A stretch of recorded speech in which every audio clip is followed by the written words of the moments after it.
The views and opinions of the guests do not reflect the views and opinions of the hosts. Furthermore, the views and opinions of the hosts do not reflect the views and opinions of the show, the management of this page, and the affiliations of the hosts.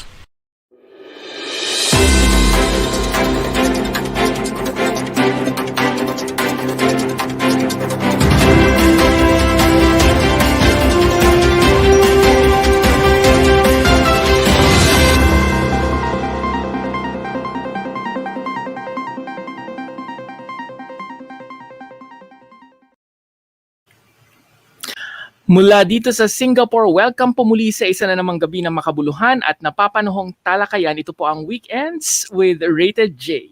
Ang programang ginawa para sa mga overseas Filipino mula sa kapwa overseas Filipino. Inyo po itong napapanood ng live tuwing Sabado sa tulong na rin ng teknolohiya at ng social media. Magandang gabi po sa lahat ng mga nanonood dito sa Singapore. Magandang umaga dyan sa Canada, partner. And magandang hapon, magandang gabi, magandang tanghali all over the world.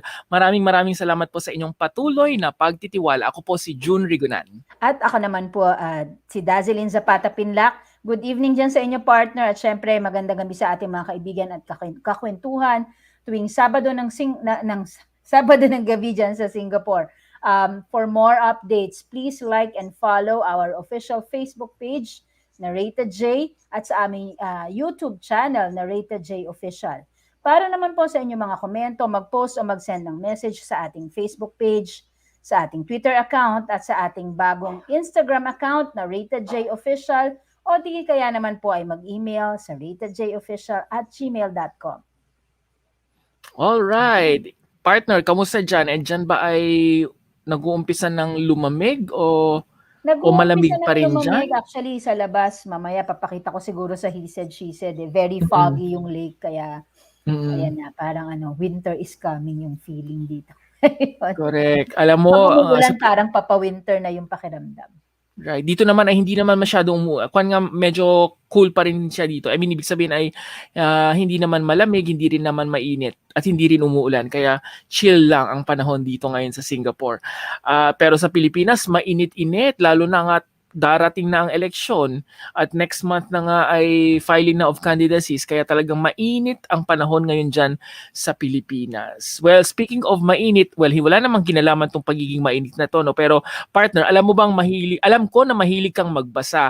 Mahilig din naman ako dating magbasa, subalit medyo naging sobrang busy na at parang pag nagta-travel na nga lang ako nakakatapos ng libro. Alam mo yung partner, kapag ikaw nagta-travel tapos may dala-dala kang libro tapos you try to finish the book while you're on transit, ika nga. Pero ang siste, dahil nga rin sa pag-usbong ng social media at mga video streaming kagaya ng Netflix, na-divert na nga yung oras nating lahat pagdating sa pagbabasa ng libro. Tama, partner. Kahit ako, mahilig ako magbasa, kailangan ko siya sa trabaho, pero hindi ako nakakapagbasa as much as I want to. Yung karamihan na binabasa ko, mga academic materials, ganyan na. Kaya naman, kami ng asawa ko talagang tinitrain namin yung anak namin na si Zab para magbasa, para ma-develop yung kanyang yung passion for reading. Ayan. Wow. Pero I'm sure ilan siguro sa ating mga kababayan na nanonood ngayon ang kagaya ko na may anak din, 'di ba? Na hindi nila nababantayan minsan kung ano yung mga hilig ng mga lalo na yung mga yung anak ay nasa Pilipinas. Pero bakit nga ba mahalaga na magkaroon ng oras sa pagbabasa ng mga libro? At ano ang naging inspirasyon ng ating mga bisita sa pagsusulat ng libro? Alam mo, talagang excited ako dito, partner, kasi nagsusulat din ako pero more on the academic side. At gusto ko in my lifetime na makapagsulat din ng mga fictional. Fiction. Hindi, parang yung sa kanila, no, yung mga experiences na non-fiction naman, di ba? So, ayan. Panoorin po muna natin ito. Sa patuloy na pag-usbong ng makabagong teknolohiya, marami ng kabataan ang nahihilig na lamang sa social media at sa paglalaro ng online games na minsay nababaliwala na ang pagbabasa ng libro. Sa isang pag-aaral naman ng Kantar, 53% ng mga adults sa UK ang nagbasa ng libro noong nakaraang taon at karamihan sa kanila ay nag-subscribe ng e-books o bumili ng libro online, sanhi na rin ng lockdown. May ilang Filipino authors na kahit nasa labas pa ng Pilipinas, ipinagpapatuloy pa rin nila ang pagsusulat. Subalit, saan kaya sila kumukuha ng inspirasyon sa kanilang pagsusulat bilang mga overseas Filipino? Anong challenges ang kanilang kinakaharap sa panahon ngayon ng pandemya sa pagiging may akda ng kanilang mga obra? Pag-usapan natin ang kahalagahan pa rin ng pagbabasa ng libro at ang mga kwento sa likod ng mga librong isinulat ng ating mga may akda. Libro at May Akda, dito lamang sa Weekends with Rita J. At eto na nga partner, makakasama natin ang ilang mga author ng mga libro, katulad din natin ng mga overseas Filipino.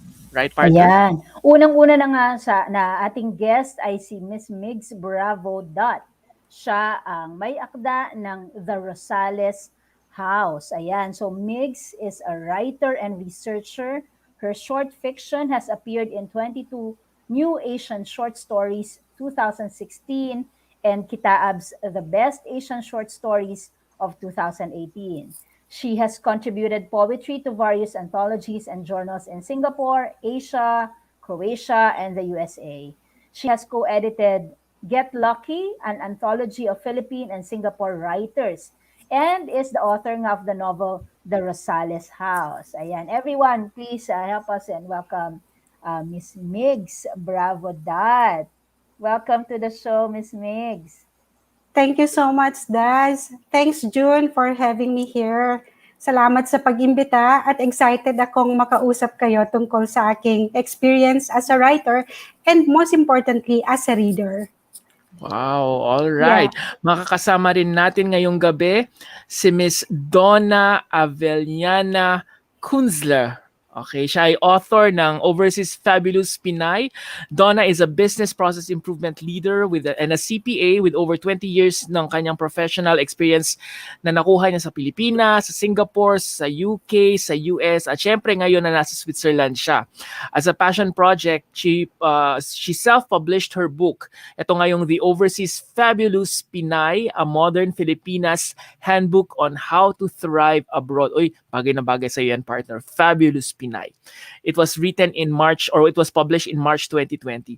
This book won the Gold Award in the 2020 Nonfiction Book Awards and was honored as a finalist in the Best Book Interior Design category in the 2020 International Book Awards. Wow, ang daming awards naman ito. Ladies and gentlemen, si Miss Donna Avellana Kunzler. Magandang gabi sa iyo, Donna. Hello, magandang gabi, magandang hapon din sa mga dito sa Switzerland. And salamat June and Das for having me, and just like Mix, happy to see you again. So our second joint guesting. So yes, I'm also looking forward to the topic. It's a very interesting topic and very relevant indeed. So let's do it. Right. Nagpapasalamat din pala ako kay Consul Gonar. Siya yung nagbigay actually nitong descriptions and itong mga introduction nyo mula doon sa dati natin na pagsasama nun. But thank you very much, Consul Gonar, and thank you for introducing me actually to these two lovely ladies with us who are with us tonight. All right? Thank you very much again po sa inyo. Okay, sige, umpisahan na natin, partner. Ayan, sige nga, pag-usapan natin ito, reading books and yung panahon ng kabataan, di ba? Nung bata ba kayo, mahilig na kayo sa mga libro? Ikwento nyo naman sa amin yung karanasan nyo with books. Ayan, siguro unahin natin si Miss Migs. Okay. Actually, nung bata ako, Das, mahilig na rin talaga ako sa libro. Lumaki ako sa probinsya, and alam niyo na, nung panahon namin, hindi pa ganun ka-easy yung pag-access ng mga libro. Malayo yung National Bookstore, for example. So, essentially, kahit Wala na ano yung nakikita mo. Yeah. Wala kang National Bookstore sa amin, di ba? Sa Ilocos Norte, wala pong National Bookstore dati. So, mahirap makabili or makakuha ng libro kasi wala naman tayong mga municipal libraries in the Philippines, right? Parang bihira lang yung mga syudad o towns na may library. So, mahirap makahanap ng libro. And so, mahilig akong mangapit bahay. So, nagpupunta ako sa bahay ng mga lola ko, tito ko, tsaka yun, yung kapitbahay din namin para manghiram ng libro. So, and I used to read any book that I could get my hands on. So kahit na hindi ko siya maintindihan, pilit ko pa rin binabasa. So meron kaming old and very tattered yung Webster Dictionary. So I put that into good use kasi yun na nga, I was reading books that were probably for older people. At bata pa ako, binabasa ko na. So palagi na lang akong nag-check sa dictionary kung anong ibig sabihin. So yeah, so I guess eventually when I started going to another city for high school, so may mga bookstores na doon. So ang ginagawa ko dati, iniipon ko yung allowance ko, tapos binibili ko siya ng mga books or magazines, ganon. So pandagdag sa mga binabasa ko. Yeah. Si Tona naman. Ako naman, similar din kasi I come from Bacoor, Cavite. No? I was born and raised in Bacoor, Cavite. So grade school ko, nasa Cavite pa ako nag-aaral. And ang advantage ko naman is I have 2 older sisters. So they're much older than me. So marami ng books. And also my parents, marami, may mga subscription pa ng Reader's Digest. If you remember, sobrang uso yan during that time. Maraming recipe books, may mga world atlas. And as a kid naman, maraming fairy tale books, di ba? Yung mga picture books. So, normally, exposed na ako sa mga stories ni Hans Christian Andersen or the Grimm Brothers. Kasi super, super popular sila and also depicted in the Disney movie. So, parang you wonder, saan ba galing yun? Yung mga shows na yun or yung mga movies na yun. And then, yun nga, may mga books tapos nako-compare mo. And yung naging high school naman ako, medyo nag-iba na kasi I was in the city na. I was studying in Makati. So may exposure na. So pati sa mga classmates and may mga usap-usapan na, what are you reading? Diba? So parang nag-transition na sa mga pocket books naman. May mga, if you remember, Sweet Dreams, Sweet Valley High. Sweet Valley High. Archie. Popular. Naubos ang pera ko dyan. SBH. SBH. Hindi ako napamil Sanbon. Yun na, hindi ako napamil Sanbon, pero yun lang yung aking concentration. And yes, and then I remember as well in the 80s, I think high school ba ako or grade school, na panood ko rin yung Pet Sematary and Sleepwalkers, Stephen King. So I started reading Stephen King then. So marami ko nabasang Stephen King then yan. And yeah, I mean, normally kasi kung hindi mo, ang hirap kasi ng advertising ng books, di ba? Wala masyado sa TV. Unless you really go to National Bookstore, doon mo makikita yung mga bago.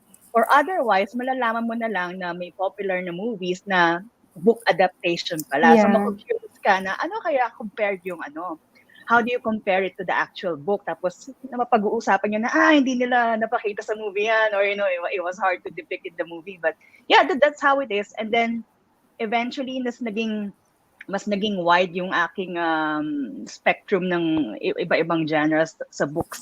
Maraming sci-fi, chick lit. I like chick lit a lot.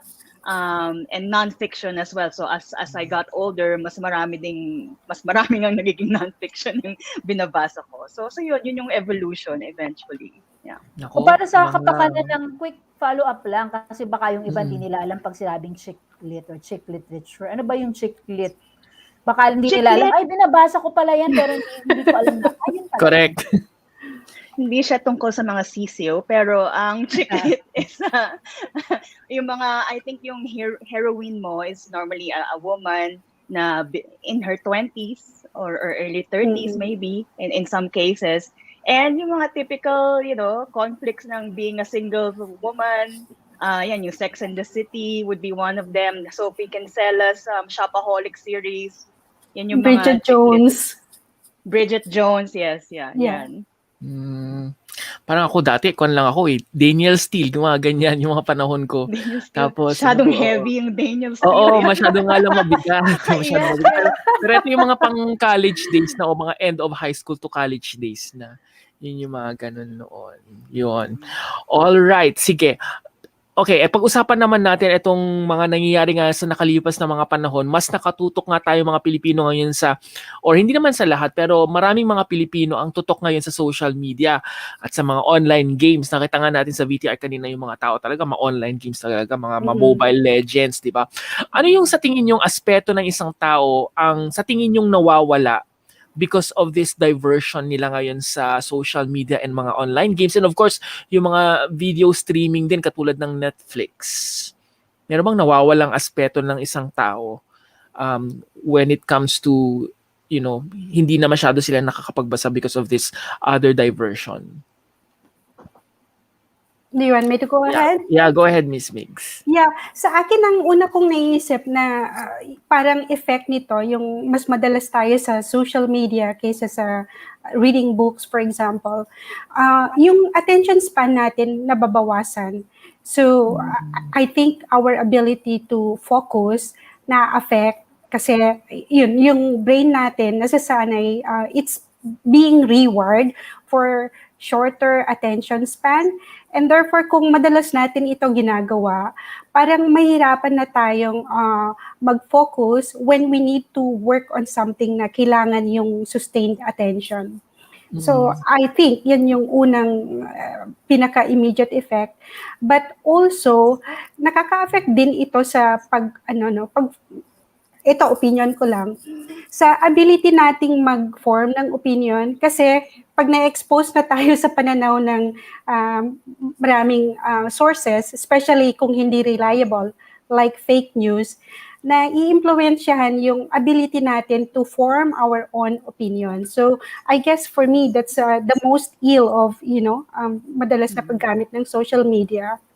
Tsaka, meron din yata itong side effect sa health in a way kasi yung exposure natin sa screen, di ba? Yung parang may sinasabi silang blue light, although of course it's not necessarily affecting our eyes as worse as we expect it to be. Kasi may mga studies din naman na sinasabi na hindi naman masama yung blue light kanyan. Pero nakaka-affect siya actually dun sa tinatawag na circadian rhythm, and therefore yung pagtulog natin naapektuhan. So siguro kung yung iba hindi masyadong nakakatulog ng maayos, it could be because of too much exposure to blue light. Yeah.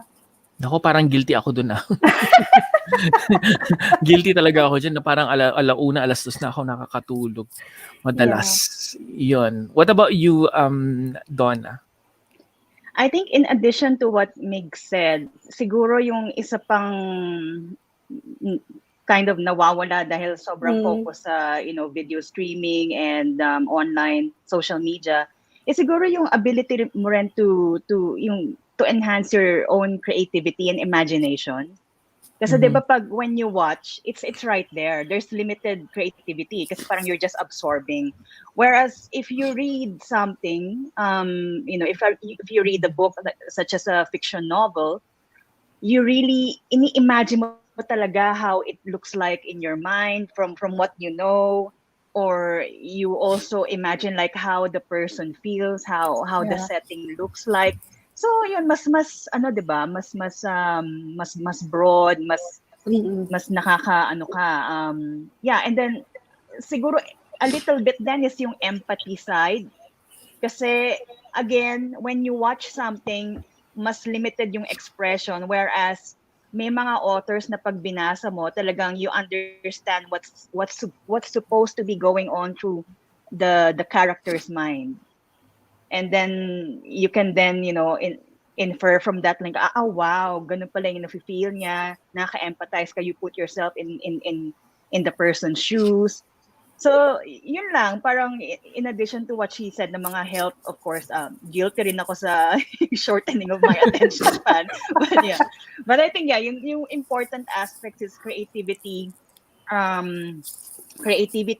empathy, and what else? I was thinking of something else kanina. But maybe it will come back. But those are the two main things that I can think of. Yeah. I actually agree dun sa sinabi ni Donna about empathy kasi yan yung main benefit ng reading. So, for example, kung nababawasan yung pagbabasa dahil nga involved tayo masyado sa social media, our ability to empathize is also in a way affected. Mhm. Yun yung Naalala Yeah. ko na, intellectual curiosity rin, di ba? Yung your desire to learn more. Correct. Yan. Yeah. Correct. Yan. Alright. Siguro bago yung tanong ni partner, itatanong ko nga sa inyo, ano yung mga currently mga binabasa nyo o mga paborito nyo o sino yung mga authors na paborito nyo aside sa syempre mga sarili nyo, no? Pero meron ba kayong mga favorite na o sinusubaybayan? Like for example, in my case, the last time na nagbabasa ako was mga Murakami, mga tipong gano'n. Tapos sobrang gustong-gusto ko yung pagsusulat kasi nung kahit Japanese siya, ang galing ng ang napaka-descriptive ng mga translations ng books niya. Kayo ba, anong mga favorite niyo na binabasa? Favorites ko, Candice Bushnell, yan, Sex and the City. Meron siyang bago, hindi ko pa nababasa. Right now, mga binabasa ko puro strategy books kasi nag-aaral ako. Oo nga. And now that now that I'm an author, I'm meeting so many Filipino authors like Migs. I really want to start reading their works as well. So ang dami kong may listahan ako na hindi ko pa nasa-start. After November, hopefully. Isama mo na rin si Das kasi may sinulat din yan si Das. Naku, Mamaya i-promote mo rin naman Das yan. kung ano yung Academic sinulat writing, mo. so. Academic writing ba yun? Academic yun. What about you, Miss Mix? Anong Yeah. mga last mo na binabasa noon? So currently, June, kasi yung mga books ko nasa Pacific pa. Kasi yung shipment namin nasa sa somewhere out there in the Pacific.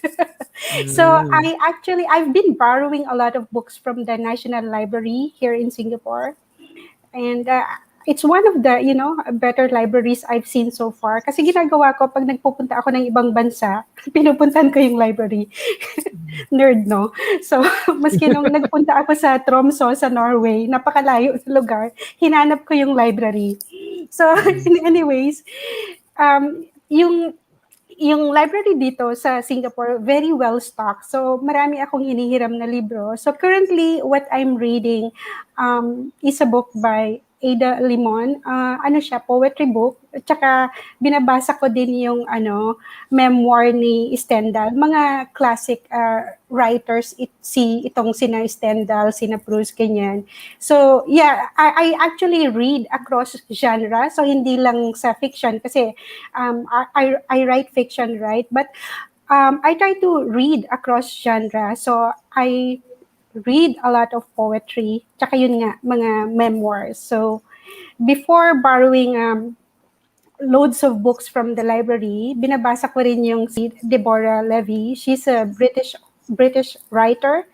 So, ang ginagawa ko naman, pagka may nagustuhan akong writer, binabalikan ko yung mga yung previous books nila. So, yeah, so sometimes if for example, before yung kay Deborah Levy, I used to like si Tessa Hadley, British author din ito. So, when I started reading her work, binalikan ko rin yung other books niya. So, in a way, yeah, pag may nagustuhan ako, kinokolekta ko. Alright. Partner? Ayan, punta naman tayo dun sa mga sinulat nyo na nga, no? Speaking of books. I-share nyo naman sa amin kung ano yung naging inspirasyon nyo dun sa pagsulat nyo ng libro, saka, take us to your journey. Paano ba yung naging proseso ninyo ng pagsusulat? Ayan. Yeah, siguro umpisan natin ngayon kay Donna. Ako kasi, nagsimula yan nung parang nagsa-self-reflect ako na parang I wanted to make a wider social impact. Tapos nag-iisip ako, ano ba yung pwede kong gawin? And at the same time, gusto ko rin ma-capture yung mga experience ko and learnings as an overseas Filipino.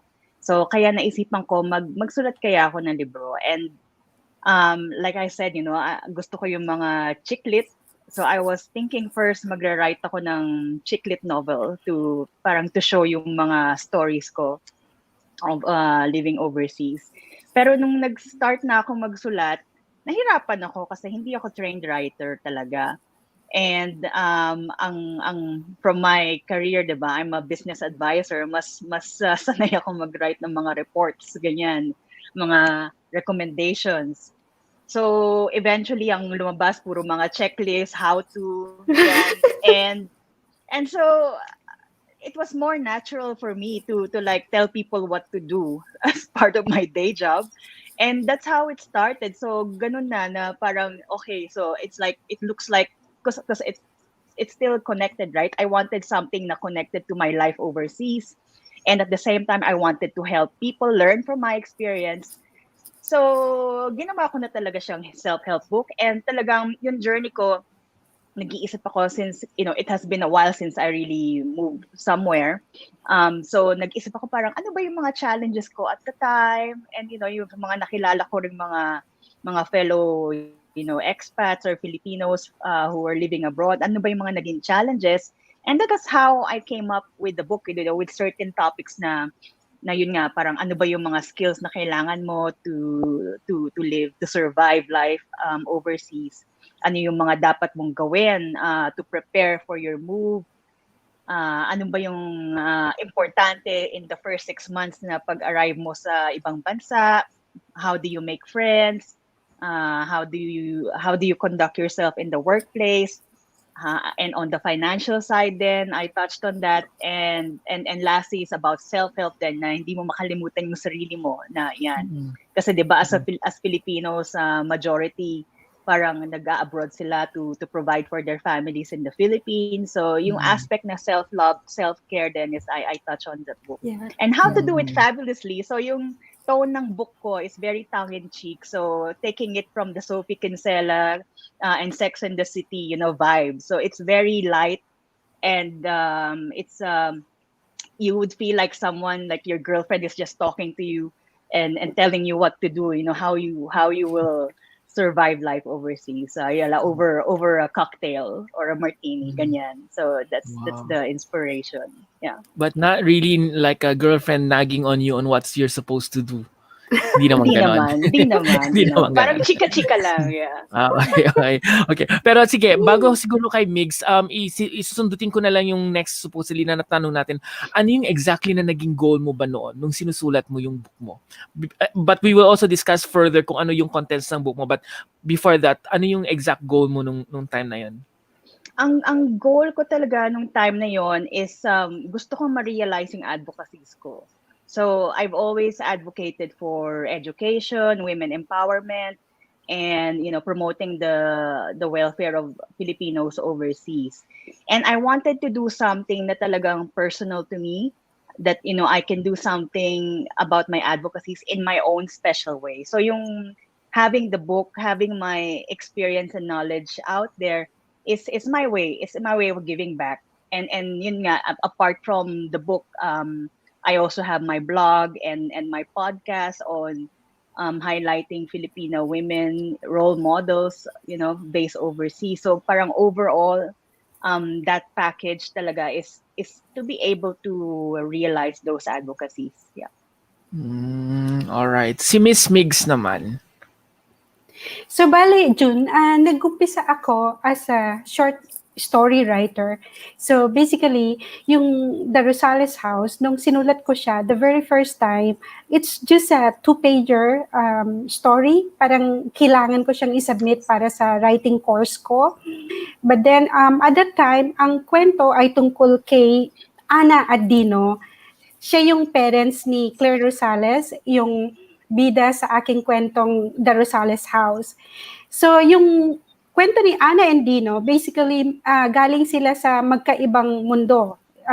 Si Dino is from an influential family, whereas si Ana, medyo mahirap yung pinanggalingan. Tapos, parang yun yung conflict ng kanilang relationship. But after my online creative writing course, parang I left that story for some time. And then, maybe a few years later, binalikan ko siya. Tapos, sumulat ulit ako, tinuloy ko yung kwento, humaba yung kwento, and eventually, nag-evolve siya. So, naging kwento siya ni Claire, na supposedly, siya nga yung bida ng novel ko. And then, it became her story and her search for her identity. So, galing nga sila sa kumbaga, they're the most influential clan doon sa probinsya na setting ng The Rosales House. Ang probinsya ang tawag ko sa probinsya. It's a fictitious one called Valle Viejo, but it's inspired by my, travels to the provinces, especially to the north. So yung mga terrain na makikita mo doon, very familiar for people who have traveled to the north. Yung mga dumaan Parang sa... Ilocos Sur yan, Parang Yeah, Ilocos Sur yung pangalan. yeah, Parang sa vegan. Valle Viejo, di ba? So, yun na nga, basically, galing kasi ako sa Isabela, di ba? So, mas familiar ako sa terrain sa Isabela, like yung Cordillera, tapos yung valley, and all that. Pero, na-realize ko rin naman na sa travel ko sa Philippines, kumbaga yung kwento ni Claire Rosales na more or less Valle Viejo base is also applicable sa ibang probinsya. So pwede rin siyang mangyari, for example, sa Ilocos na sinabi mo. Kasi parang microcosm siya ng Philippine society in a way, yung setting essentially. So yeah, so it started as that short fiction, a 2-pager story of her parents, but eventually naging backstory na lang kumbaga yung kwento ng parents kasi naging kwento ito ni Claire Rosales. Siguro you can give us the details later on, pero what was exactly your goal when you were writing that? When you continued to write it, kasi sabi mo nga it started with a 2-pager, tapos tumuloy na tumuloy. Pero ano exactly yung goal mo at ano yung nasa utak mo nung mga panahon na yun na gusto kong gawin talaga to, gusto kong ipagpatuloy siya at gawin isang buong storya talaga siya? Yeah. So, kumbaga I was essentially writing it, wala akong definite plan or deliberate plan when I started it out. But then, halfway through, I had to review what I've written kasi syempre kailangan ko ring i-check yung logic, di ba? Tama ba to? Consistent ba to? Mga ganon. So, I guess 50% of it, parang it was really a creative process. I was led by the story per se. Tapos halfway through, nung nakita ko na, may shape pala ito. Pwede palang maging mahabang kwento. So, ang naging goal ko is para matapos, para mabuo yung kwento na may direction. So, yeah, that was my main thing then. At saka syempre, gusto ko rin na may kabuluhan yung kwento. Hindi lang siya, I mean, anyone can write and we can write many things, right? Diba? Pero naisip ko, sana maging makabuluhan din kung ano man tong kwentong ito. Alam mo, sabi mo nga, anybody can write. Pero totoo ba yun? Anybody can write? Or talagang may training ba? Kasi nasabi din kanina ni Donna na hindi siya dumaan sa isang kumbaga professional training. Meron bang mga ganun talaga? I heard there's si script writing kay Ricky Lee, for example, meron siya mga ganung mga activities. Pero meron ba talagang professional way, a professional education for this kind of work, kumbaga? Yeah. So maybe I can go ahead, Donna, then you can just add on. So may mga courses kasi June na, for example, sa mga serious writers from the beginning, kung alam nila na yun yung kanilang magiging, may mga di ba, yung MFA na sinasabi. So sometimes it's a 2-year course sa mga many universities offer that. Ano yung MFA? Yung Kasi Masters Ministry of Foreign Affairs lang yung alam ko na MFA. Oo nga Masters in Fine Arts. Okay. Oo, so parang mainly sa siya, sa writing. Tapos kahit din sa university may mga creative writing courses. Yeah, right. Yeah. So yung maraming university sa Philippines may mga creative writing courses. Pero ako for example, ang course ko naman din ay hindi creative writing. Kasi stat yung course ko. But then nung napahilig ako sa pagsusulat, dahil hindi ko na rin kayang mag-MFA at naging nanay na ako, di ba? Tapos may trabaho pa ako. So, I couldn't take time off to do an MFA. So, ang ginawa ko, yung mga online courses. So, yan, inaabangan ko nag-search ako kung ano yung mga online courses na pwede kong salihan. At nakatulong din siya kasi hindi naman ako trained as a technical, sa technique ng writing, di ba? So, Mm. kailangan din yung craft kasi, marunong ka din sa craft. Yeah. So, yung pag-attend ko, I think, ng online courses ay malaking tulong. Mm. Mm. Mm-mm. Iyon, Ayan. partner. Sige. Eto naman, can you give us an insight? Kasi syempre, lalo na itong palabas natin is for overseas Filipinos, di ba? Can you give us an insight of what this book nga, yung kung paano makaka-relate sa palagay ninyo yung mga Filipinos overseas? Paano siya relatable?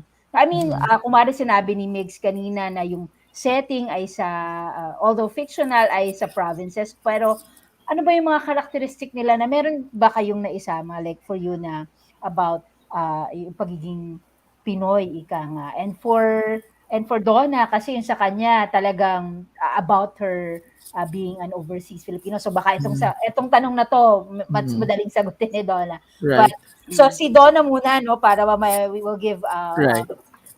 Mig some time to ponder on the question. Right. Go ahead. Siguro bigyan nyo muna kami ng idea talaga kung ano yung exactly yung book, and then how are we gonna relate to that book. So from Donna. the title of my book, diba? The Overseas Fabulous Pinay, a modern Filipina's handbook on how to thrive abroad. That's the complete title of my book. So it's really a survival guide. So from the time na, alam nyo nang mag-a-abroad ka, so ano yung mga skills na kailangan mong malaman na, better siguro bago ka umalis ng Pilipinas is matutunan mo na, like magluto ng mga Filipino food, yan, or matuto kang kumain mag-isa, ganyan. And so relatable siya 100% to overseas Filipinos kasi talagang dinidiscuss ko doon na, as I said, ano ba yung mga kailangan mong gawin to prepare for your move? How do you conduct yourself in the workplace, knowing that, everything will be foreign to you and ikaw yung foreigner, you will probably stand out. And meron tayong mga characteristics as Filipinos na merong negative and positive stereotypes. So how do you navigate towards that? Na parang you do away with the negative and you harness on the positive Filipino stereotypes, characteristics, right? And like I also talk about the financial awareness thing. So ano yung mga key questions that you should think about, especially kung ang plano mo lang is to be abroad temporarily and then you have specific objectives so that hindi mawala yung plan mo on the financial side, diba? So sa akin talaga it's really, I mean, I wrote it because I'm an overseas Filipino. So talagang I think swak na swak. Ang ano lang diyan, ang disclaimer ko lang is syempre yung knowledge ko and experiences ko was the time when I was still single and before becoming a mother. So yun. And as a woman as well. And this would be applicable to any setting. Kasi syempre, ngayon ay nasa Zurich ka. Maybe the way that, iba yung kultura dyan as compared dito sa Asia, would this book be applicable for anyone who intends to go overseas? Yes, definitely. Because, although yung mga examples ko, syempre is, I have a Singapore, US, UK, Switzerland. But some of the topics talaga, it's across the board. It's not like I focus just on sa nangyayari lang in a specific place. It's more general na may encounter ng isang tao as a foreigner. Yeah. Why Fabulous Pinay? Fabulous because I wanted, as you remember, I said I wanted women empowerment and also promotion of, the Filipinos overseas. So I wanted to have a very positive and strong image of a Filipina. And I wanted the title of the book to be close to OFW. So OFW, yung sa akin, yung F nawawala. So parang ano ba yung F na gagawin ko? So I said, okay, fabulous sounds perfect. Because, I wanted to be a Filipina who is strong, extraordinary, wonderful. So that's the perfect word. Alam mo, tatanong ko lang, partner, kasi very, very drawn ako. Lalo na ngayon kasi we just moved. So it's my second, nakailang bansa ka na nilipatan. This is my second major move kasi we sa Singapore from Philippines and then dito nga sa Canada. And iba yung pag ano, 'di ba? Iba yung challenges when you move to a different place. So diniscuss mo din ba siya sa iyong libro? You know how you know move, yung how you settled in and all that. Yeah, definitely. Kasi I think the funny thing is that ang pinaka-challenging ko actually is Switzerland, given that it's my most recent move. And that's because of the language component and also the culture. In it's harder to make friends actually in Switzerland because the Swiss, they're so tight. Konti lang nag-abroad sa kanila. So you can imagine if you want to make friends with someone, lahat sila, they're busy because all their childhood friends are still around and their family. So wala silang space for additional friends. So ibang dimension, di ba? So definitely, oo, kasi, and there's also the weather aspect, from warm to a cold climate. Ano ba yung mga tips mo? Tips on driving as well, taking the public transport. Yeah, marami. I think, yun nga, it's, I wouldn't say that marami siyang na-cover na aspects na hindi lang pang isang region. Baga. Na minsan akala natin alam na natin pero actually minsan nakakalimutan din natin. So it becomes a reminder probably for us, especially for those who are intending to go overseas or like si partner nag-transfer ng ibang bansa. Diba? Alright. Okay. And hindi lang yan. I'm sorry. Last point. Ahead. Hindi lang yan. I also covered like pag naghahanap ka ng apartment or lilipat ka, ano yung mga ang dami ko nang nilipatan. I mean, over the course of 20 years. 20 years, di ba? Sa Singapore lang, nakalimang apartment ako in 5 years. So, ano ba yung mga normal na dapat mong i-check pag nag-ocular visit ka? Yung mga ganun. You would think sometimes expert ka na pero nakakalimutan mo. So, it's nice to have it on paper actually. So, you can refer to it. Yeah. Yan, kailangan mo yan, partner. Oo nga eh. Hanapin ko talaga yung ano. Available naman online itong libro mo, di ba? May e-book version ba yung book? Yes, may e-book yan. Alright. Ayan. Okay, si Miss Mix naman. Yeah, so bali yung kwento ni Claire Rosales, isa siyang advertising executive dito sa Singapore. So she's a Pinay in the diaspora kumbaga. So yung struggles niya really reflect a lot of the struggles of yung mga kababayan natin na ng ibang bansa, kumbaga, mga OFWs. So then, ang kwento niya, galing siya sa influential political clan, tapos parang yung head ng kanilang family is her grandmother. But then, when her grandmother passed on, so, lumabas lahat ng sikreto ng pamilya. So, kabilang na doon yung sikreto of her identity. So, she finds out at a later stage in life, towards 30 na siya, yung timeline dito, na adopted pala siya. So, hindi biologically, yung si Ana at si Dino, hindi sila yung kanyang biological parents. So, yung challenge niya she's away from the Philippines, at the same time kailangan niyang mahanap yung kanyang identity. So half of that is a journey in search of her identity, but basically dahil pabalik-balik din siya sa Pilipinas, and therefore yung nare-reflect yung culture ng Philippines, yung mga celebrations sa Philippines, yung how do we celebrate Christmas, and especially yung nabanggit mo kanina, June, pagka-election, mainit at makulay, di ba? Kasi dahil ito ay may kwento ng election, kasi nga galing ng political family, so reflected din doon yung culture natin in terms of election. Tapos I guess while this is a very Filipino story, I would say na yung themes nito ay medyo universal, kasi like yung themes ng family, yung family loyalty, di ba? At saka yung love and second chances, universal yung mga themes na ito. So may mga British at French readers that they really express na they like this story. So kahit na it's not a story based in France or the UK, nakaka-relate pa rin naman sila because of the universal themes of the story.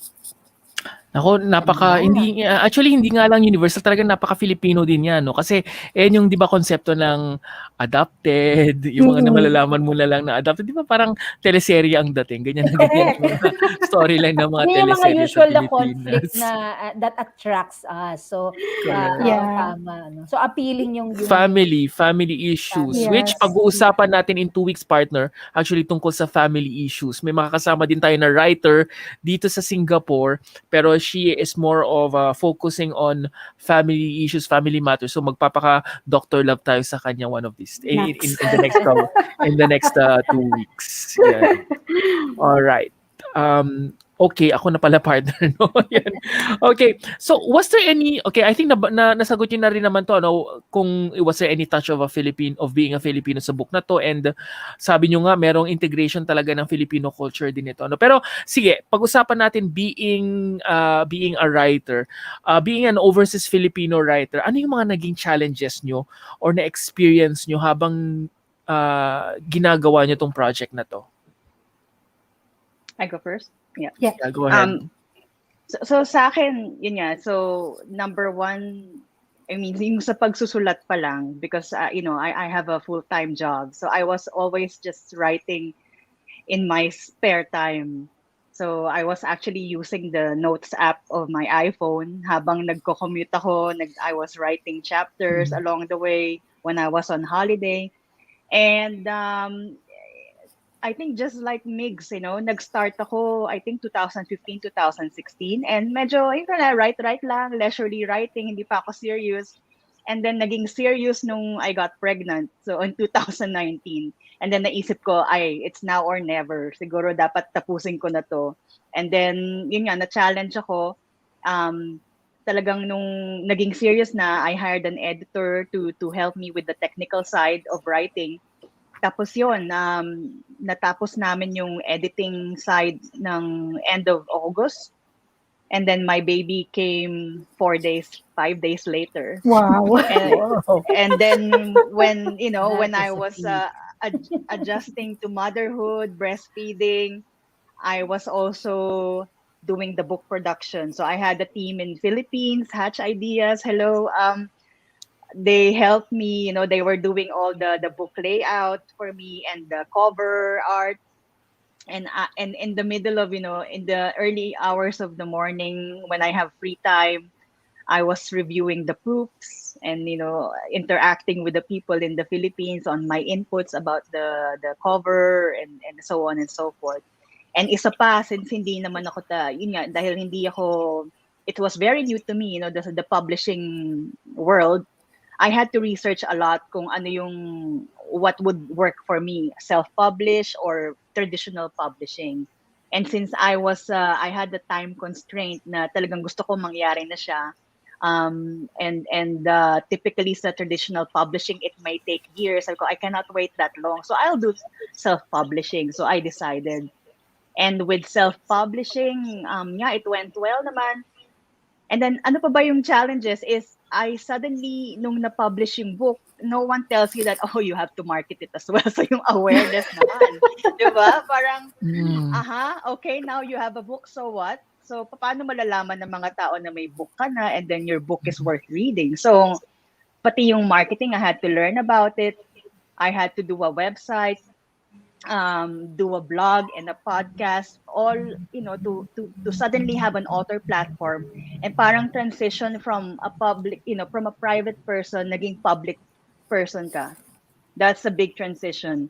And parang hindi ka na nag-isip, ready ba ako? But I was thinking, yes, I think I can do it because sayang naman because I really wanted to do this for my advocacy, so I'll do it.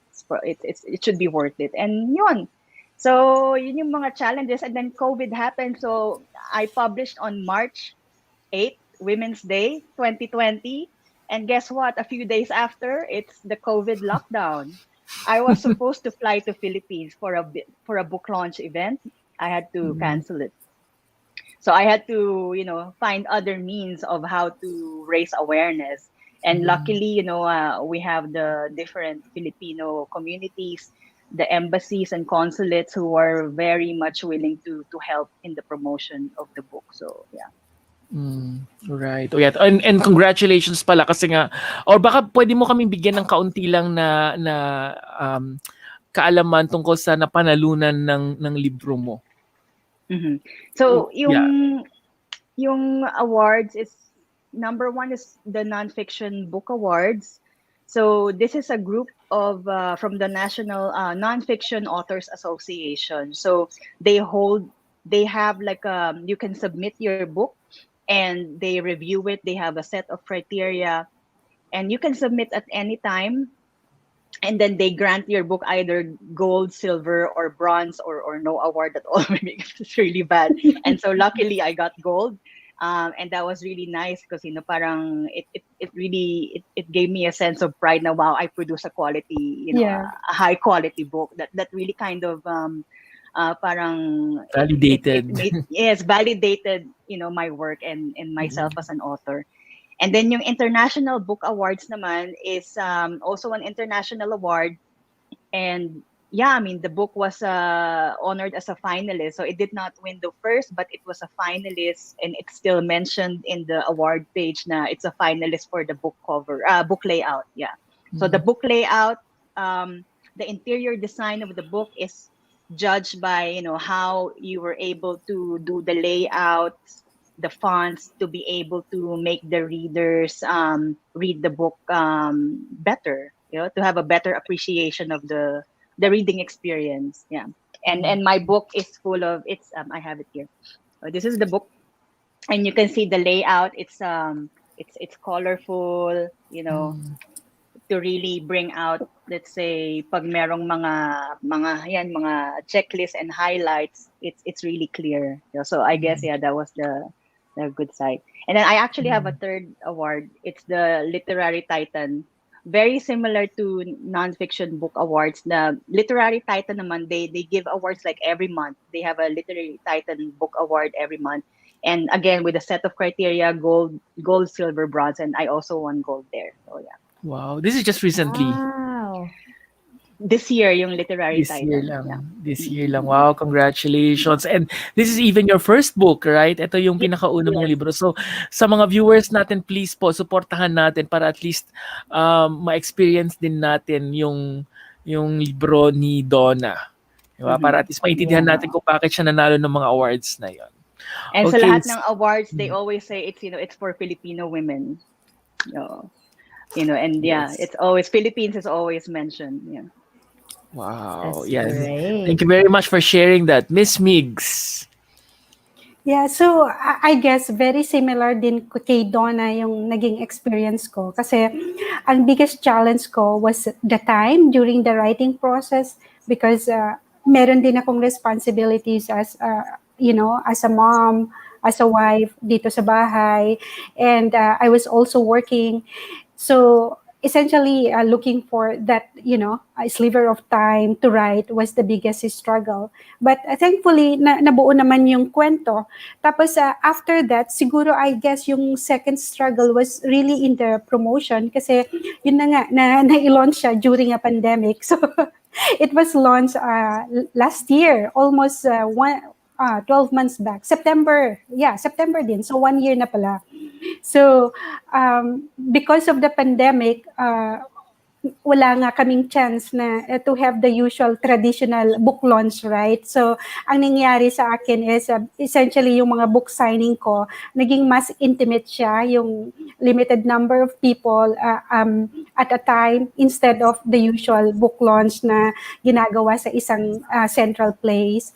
Also, at the time, I was living in the US, so it was difficult in a way to monitor things from across the globe. At saka magkaiba there was a difference in terms of time kasi yun 12 hours advance dito sa Singapore versus the US. But yeah, thankfully with the big help from Consul Gonar, if ever he's watching. He So is watching. Actually, nakita ko kanina na he is watching. yeah, so I think he really helped a lot by connecting us to the embassies, and I would say that the embassy in the US also helped spread the word about the book. And ang masasabi ko rin na one of my best experience while I was in the US, na feel ko yung support, parang yung bayanihan in a way ng mga fellow writers in the US, kasi kahit na virtual, so hindi ko pa sila nami-meet in person, but when I reach out to them, yung mga kilalang poets at saka authors sa US, sina Cecilia Manguera Brainard, si Eileen Casineto, si Luisa Igloria, sila yung mga kilala ng poets and authors in the US. When I reach out to them, they were so helpful. So they provided me with opportunities also to share my work. So kumbaga it's in the process of promoting my novel, I also had a chance to contribute other work like my poems. Also, siguro luck na lang din ito. I wrote for the Washington Post, so na-publish din siya. So it contributed to the awareness of the novel. So yeah, I mean it was a challenging time dahil sa pandemic, but thankfully nakagawa din ng paraan, and in God's grace, those opportunities came my way. Yes, yan ang galing ng Pinay talaga. Pagdating sa kahit anumang mga pagsubok, gagawa mo ng paraan para to overcome all these challenges, right, partner? Yeah. Ayun, yun nga actually tatanong natin, 'di ba, yung mga naging challenges nila for the book. So nasagot niyo na, but I wanna ask kasi syempre ayun nga, na-experience niyo ba? I mean, yung critic usually, 'di ba, yung mga Pinoy readers hindi masyadong nag-a-advocate ng mga Pinoy authors, ng mga Filipino authors. Meron bang gano'n na aspeto kayo na naranasan? And how, ano yung parang kumbaga maipapayo nyo din based from your experience on how you market your respective books, no? Whether yung mga Pinoy na nasa Pilipinas o yung mga Pilipino na elsewhere in the world. O pati na siguro yung mga ibang audiences. I mean, totoo yan. I mean, ako, growing up sa Pilipinas, di ba, parang hardly mo maririnig na about Filipino authors. If ever, it's part of the academic curriculum na lang sa school na, yan, parang ako, nabasa ko yung El Viajero ni F. Chanil Jose in university days. Ayan. So, I think kulang talaga ng advertisement. May National Book Development Board tayo, di ba? So, parang yung mga government agencies na yon, and also the mga National Commission on Culture, they should do more, I think, for the Filipino artists to help spread the word about us, and even na hindi lang tayo pang Pinoy, we're also pang global, 'di ba? For all types of readers. Yeah. Right. Si Migs naman. Migs, you want to share? Yeah. So I think in general parang mababa nga ang readership sa Philippines, and I think that's ayokong masyadong malungkot when I think about it. Kasi on the other hand, ang dami nating sikat na authors, and actually yung Pilipinas nga is one of the few countries that recognize yung creative writing as a course. So hindi lahat ng bansa nag-o-offer ng those kind of courses in the university. And in fact, at some point parang yung mga writers sa ibang bansa, they really look up to the Philippines. They take inspiration from Philippine authors. Tapos sikat yung Silliman. Ewan ko kung narinig niyo yung Silliman University, di ba? Meron silang writers workshop. So, I know a few people, yung kilalang writers dito sa Singapore, na nagpunta doon to learn from our, kilalang authors. Yeah, we have many of them. So, sana nga, I hope that they will continue to promote Filipino writers. And I think may good news din in a way, di ba? Kasi like yung narinig niyo yung 13 started out as a, I think it's a graphic novel. So nare-recognize din yung talent ng Filipino creators by this generation especially. So yeah, that's a good thing. Tapos yun na nga, yung siguro we just need to create greater awareness kasi hindi natin kilala masyado yung ating our own writers. In fact, mas kilala pa sila ng mga nasa ibang bansa. True. Totoo True. yan. Partner? Ayan. So yung sa atin ng yung huling katanungan, bakit mahalaga pa rin ngayon para sa inyo yung pagbabasa ng libro at paano sa tingin niyo rin na re-revive yung the culture of reading na pawala na nga ng pawala ang pinag-uusapan natin kanina with the advent of social media, ayan na nga yung mobile phone. Bakit mahalaga pa rin, lalo na para siguro reminder din sa mga magulang, bakit kailangan i-instill nila sa mga anak nila itong reading habit? I think the parang it's for continuous learning sa akin yung pagbabasa. Continuous learning, it's another channel to be entertained, to be educated, to be enlightened, right? And I think nowadays na may social media, it's nice to see some people who are big influencers that have book clubs, like Reese Witherspoon. She's really very smart person in general. Ivy League and stuff. But it's nice that they have book clubs, and then Oprah has a book club, diba? It's good that they do that because it kind of shows the message that reading is important. Yeah, and it captures many aspects of the daily life. What about you, Migs? Yeah, so yun nasa isip ko din yung revival ng book club actually kasi sa US lumalaki talaga siya. So aside from Reese, si Gina Bush, meron din siyang book club. Tapos sina Emerald, basta marami na rin celebrities ang may sariling book clubs. And in fact, meron ding group of Pinays na they really read books by Filipino authors. So there's one in the US, I think this is led by Crystal. And in fact, when I was in the US, I attended their first book club. Yung pinag-usapan nila is yung America is the Heart by Elaine Castillo. So June, actually ang kwento niya is nasa Ilocos. So Ilocos yung kanyang half of the setting. So yeah, so I think book club is growing, and I just don't know kung sa Philippines ganun din yung development.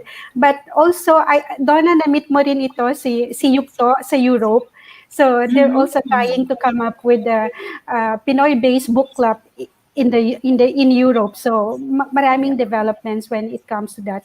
But in terms of yun na nga, yung benefit ng reading per se, I think kasi palagi tayong exposed sa social media, masyado siyang maingay, di ba? So in a way, yung reading provides some kind of solace. So parang yun yung mas relaxing pag nagbabasa ka, mas nagiging kalmado ka. So for me, when I really want to de-stress, I switch off and I go back to books kasi hindi ako nadidisturbo sa mga mga non-stop feeds, kumbaga. Kasi social media will always be there. There will always be new feeds. But yun na nga, if we want to de-stress once in a while, so reading is one way of doing that. Saan yung mga libro nyo? Nasa National Library dito. Yeah. Nandito ba? Sa'yo, I think na pinost mo, di ba, Migs, yes. nandito siya. So, yung mga kababayan natin na gustong makita yung book mo, pwede nilang mahiram sa National Library. Yung kay Donna, hindi pa nakalagay sa National Library. I don't think so. I'm not sure. Paano kaya, Paano kaya, Juan? Tapos kailangan niya lang, you can have somebody send it to them. Kasi kahit yung thesis mo, partner, from previously, like yung master's thesis ko, if i-register mo yun doon, and then may fill outan ka na form, if I remember correctly. So if you can have somebody bring it to them doon so they can have a copy. Ganon. And then malilista na nila yun sa nila, sa database nila. Once it's there. Siguro bago namin kayo pa-invite sa mga viewers natin about your books, itatanong ko na lang, ano sa tingin nyo ang kailangan natin gawin, specifically for example dito sa Singapore, para ma-address yung mga ganitong issues na nabanggit nyo nga in terms of book reading habits? Meron ba? Could they probably organize some activities? Ano bang maganda kayang idea na pwede natin ding i-share siguro sa embassy, na pwede siguro din sila initiate ng mga ganitong social activities? Anyone? Yeah, I think yung embassy natin merong Centro Rizal, and if I'm not mistaken, yung the Rosales house is also there, so they can borrow it. So aside from the embassy, meron din yung Bayanihan. I think they have a library, although I don't know kung gaano kalaki yung collection. But we can also donate, we can donate books dun sa mga maraming Filipiniana books. You can donate this to either Bayanihan or the embassy. And in terms of, yun na nga, yung organizing events, I guess it's a great idea to have small book clubs. Kahit na, maybe we can start during a specific occasion na relevant sa atin, and then we can just start little, tapos we can expand eventually. So, but first, I guess it's the awareness na available itong mga resources na ito in those places. Donna, do you want to add anything on that?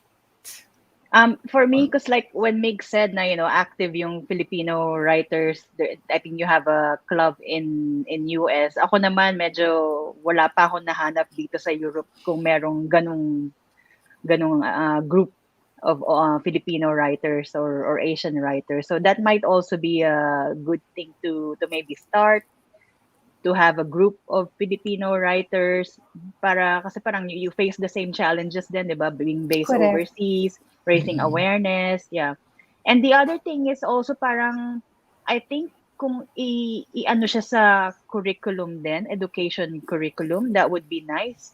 Siguro as part of the Asian literature, or to just more contemporary, diba? Kasi you tend to focus on the classical books, on the classics. So why not integrate that? So more modern, or still authors that are still alive. Right. All right. And Sige, sige, since nasa iyo na yung camera, Donna, sige, invite na natin yung mga viewers natin. Paano ba sila makakakuha ng copy ng libro mo? Meron bang mga hard copies na mabibili rin dito sa Singapore and other parts of the world? Go ahead, Donna. Yeah, so this is my book. You can get it online. So I sell the ebook on my website at ofabpinay.com. And the printed books you can get in major online retailers, Amazon, Barnes and Noble. In Singapore, they have it in Kinokuniya online. Yes, and many others actually. So eBay would have it, Book Depository, and much more. And if you want to buy in bulk, you can always contact me. So you might have my contact details on my website. Yeah, that's Overseas Fabulous Pinay. Baka naman mahirap intindihin, lalo na yung mga kababayan din natin na medyo baka iisipin nila na baka mahirap maintindihan yung libro ni Donna, at imbes na matuto ako, baka mas mahirapan pa ako niyan. Mahirap ba siyang intindihin, Donna? Hindi naman. Napaka-light nga niya, And if ever, there's always the dictionary. So, yes. But in general, very light and easy to read. I did not, use very complicated words. Yeah. Highfalutin words. Ano pala yung website mo na lang? Binanggit niya kasi partner, baka pwede nating i-type sa ita-type ko na card. lang siya. Alright, Ano sige, yung website mo para they can go there directly? Ofabpinay.com. ofabpinay.com. Sige. Correct, tama ba ako? Yan. Alright, that's www.ovfabpinay.com. Alright, sige, pumunta na kayo sa website. Right after this show, pumunta na kayo din sa website na yan. Alright? And si Migs naman.